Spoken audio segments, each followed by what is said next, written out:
Thank you and welcome to the show this morning. The topic... Cell phone ringing.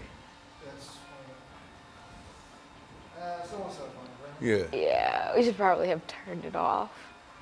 Oh, man, yeah. Yeah, let me answer it. Or was it? Who is it? Who is I it? don't know. Hello?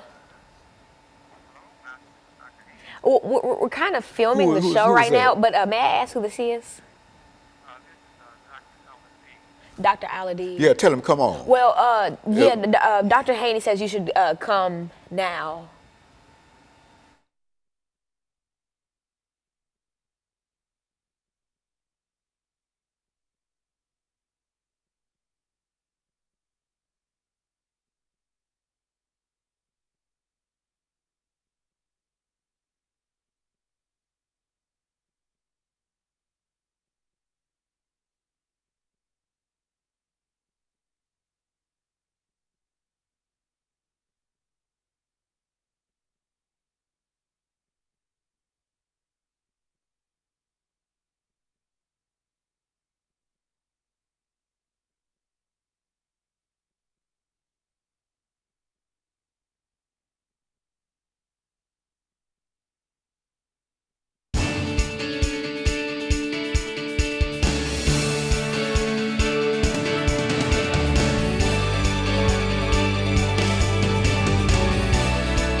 Thank you and welcome to the show this morning.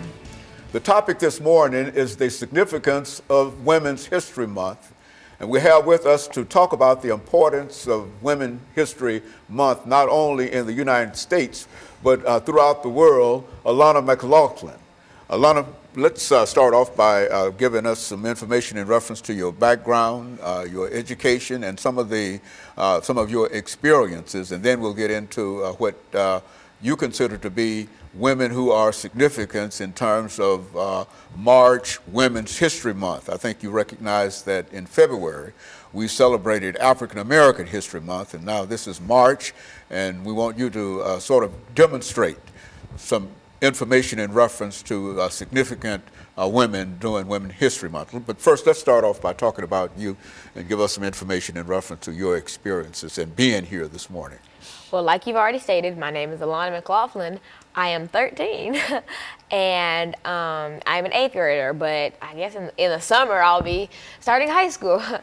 I am very well involved in multiple organizations and multiple things, such as every summer I attend Western Kentucky University's camps for that their Center for Gifted Studies holds, and I am part of the Junior National Young Leaders Conference and multiple organizations in which I can help other people. And so basically I think that it came from you, that I inherited that loving heart and wanting to give and make a change. And that's what really makes me excited to be talking about significant women, because those are women who have made a global change. Like, I've only made a change in my community, and I strive to be like these women who have made these global changes. Well, Lana, during this first segment, let's talk about some of the women that you consider to be so very important and the impact that these women had upon either national history or world history or whatever, and sort of give us that kind of information during the first segment of this show. And before I start talking about these women, I want to explain to you why Women's History Month is so significant to me. I always grew up, well, I'm growing up in a society where there's always women can't do this and women aren't supposed to do that. But these women defied the odds. They did what no woman had done before, and they opened so many doors for other women, whether they be black nurses, teachers, etc. And so that's what really makes me so grateful to these women, because they show girls and teenagers like me that you can do what you set your mind to. It does not matter race, ethnicity, age, height, weight. It doesn't matter. As long as you have that heart and you want to give, you can. The importance of things that women have contributed to your experience as well as the world's experience. Is that essentially what you're saying? Yes, and I greatly thank these women, and I praise them daily for giving me so many opportunities that I wouldn't have had without them. Mm-hmm. Now let's talk about some of the women that you feel to be so very, very important in helping to shape your life and others this morning. Now, in the second segment, I'm really going to get into this, but mainly today I'll be talking about Marie Curie, the scientist, Zora Neale Hurston, the author, most notable for Their Eyes Were Watching God, and Mother Teresa, who was an Albanian Roman Catholic Church figure who was well noted for miracles and being a saint. Mm-hmm. Oh, and actually about being a saint, Pope Francis actually just made her a saint in December of 2015, so I just wanted to throw that out there. But I'm going to dive more deep into this in the second segment, where I'll be explaining these women and how they contributed to my life and how they made a difference in our society now, whether they be Polish, American, or not. And so we can anticipate the kind of information dealing with Women's History Month that is worldwide and not something that is limited primarily to the United States or anything like that. Is that what we're saying? Yes. Only one woman that I'll be talking about is actually even from the United States, and that's Zora Neale Hurston, because Marie Curie is Polish, and like I said, Mother Teresa is Albanian. And so those are the women that I'll be talking about. And these, you're probably familiar with these women, but you're probably not familiar with their most notable works. Or, well, you might be, but I'm going to be talking about the smaller things that they've done, which are still very important, but they're just not as talked about as their big works. Like, for instance, Zora Neale Hurston, her books are a lot talked about, but her short stories are not. And Marie Curie, the fact that she started the research on radioactivity is well talked about, but her smaller activities were not. And Mother Teresa, her miracles were well talked about, but her smaller stuff was not. And so I'll be going to the smaller stuff that a lot of people don't know about, because I do think they're still interesting. Okay, well, what we'll do, Lana, we'll take this first commercial break, and we'll be back with our audience following this very, very short commercial break.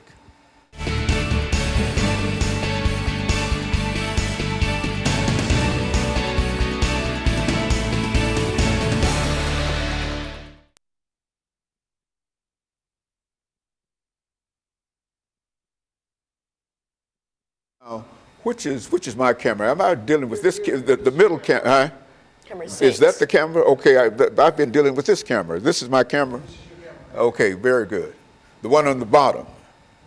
Look up, Mike. You can look up here. Okay, but okay, yeah. I've been dealing with that camera. With camera 5? Yeah. Yeah, okay, very I've been good. dealing with you, so. Okay, and so the next segment, this is an 8-minute segment that's coming up now. Is that right? Yeah. Okay. Yeah.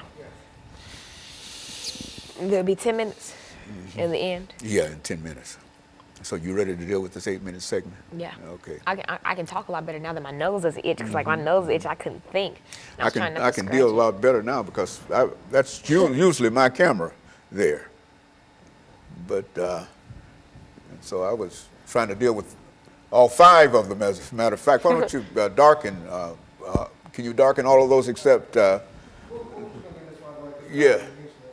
Yeah.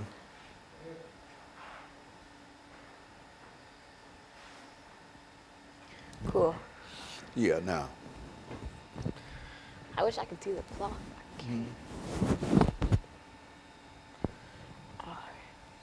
You can't see a clock. No, I can. I just kind of gotta look discreetly. No, well, I'll keep you. He'll give me 2 minutes, and then. Okay. You're doing well. Thanks. Really, the information that you're giving now. My nose. And so you got a lot of more information that's stored up. Yep.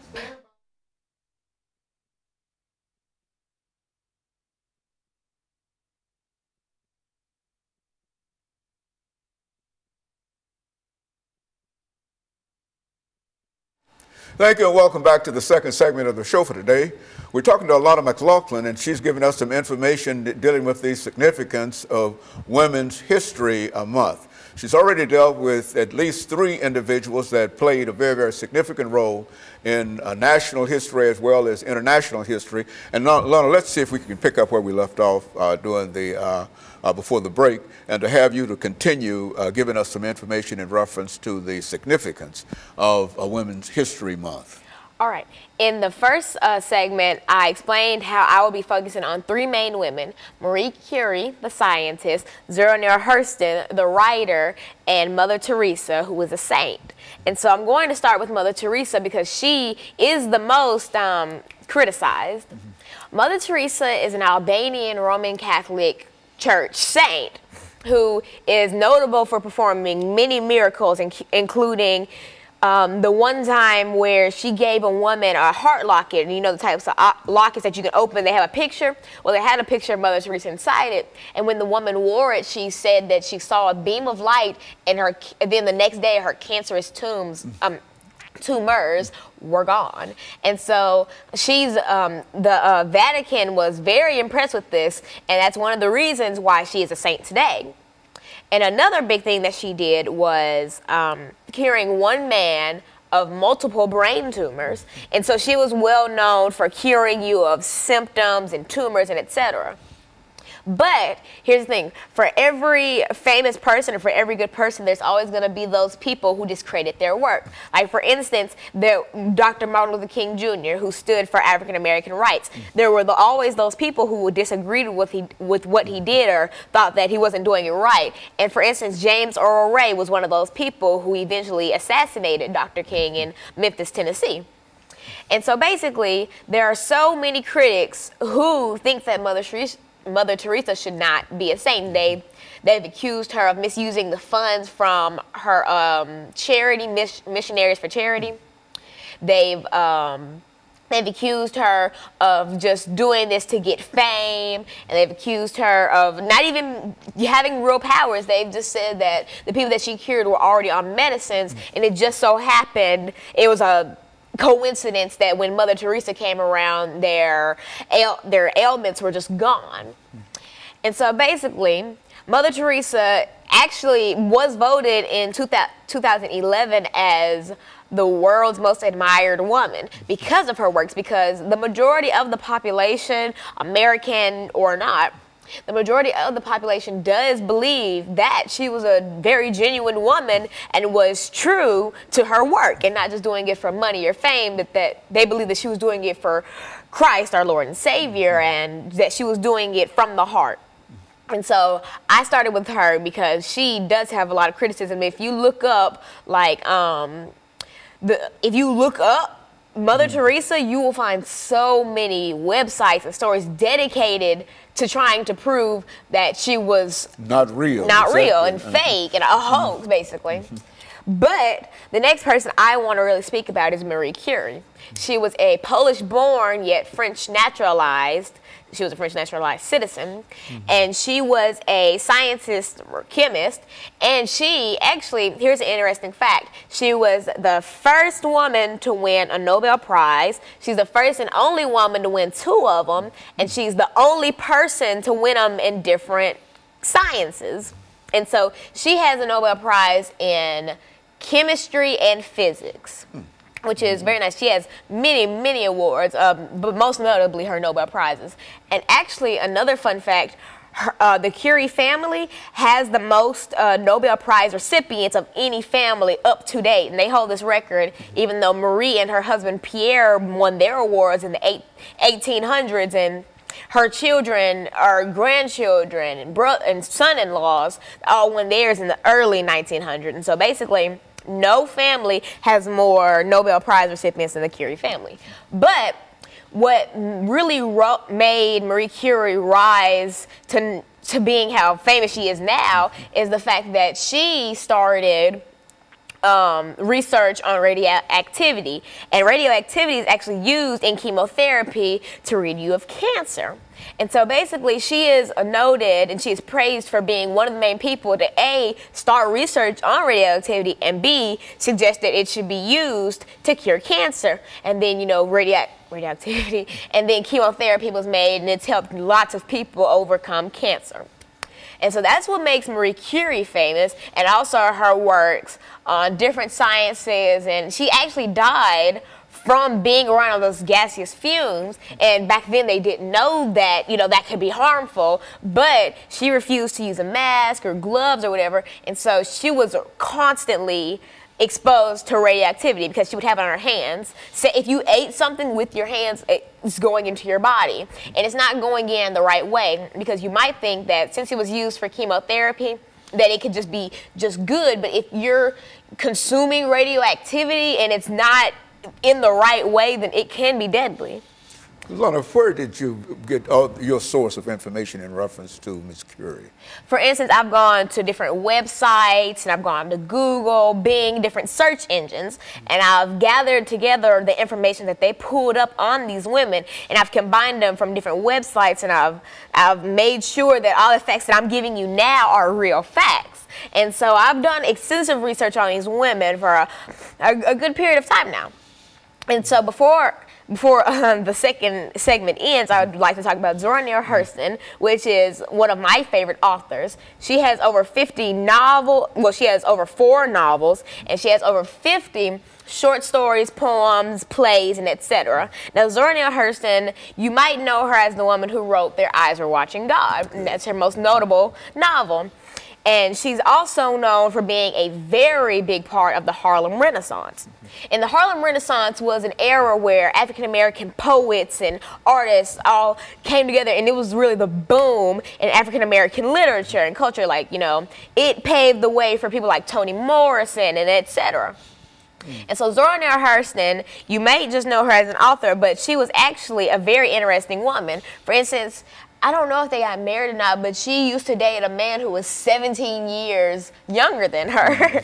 And she was actually an atheist, as she put in one of her stories, because she described prayer as a cry of weakness, and she really was out there about her religion and how she was just saying that I'm not dissing religion, but religion's not for me.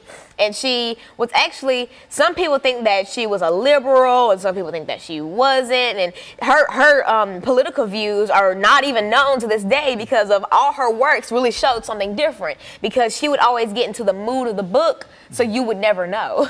And so, but the one thing we do know about her personal life was that she was an atheist, and she discredited prayer and all that, and just showed that she believes in the universe instead of religion. Okay, Alana, what we're going to do, we're going to take this second commercial break, and then when we come back, we're going to have about 10 minutes, and that'll give you an opportunity to make some more statements in reference to some of the significant women that you'd like to talk about. But I want you to leave at least 3 or 4 minutes before the end of this show so that you can give us some information in reference to how young people ought to receive this information. And we'll be back with our audience following this very, very short commercial break.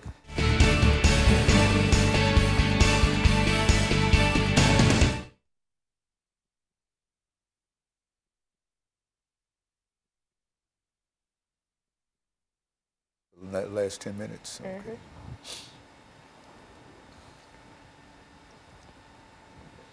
Yeah, that's excellent information. You're really doing well. You're better than I thought you were. Huh? Really, you better. Did I earn that phone? Yeah, you really did. You really did.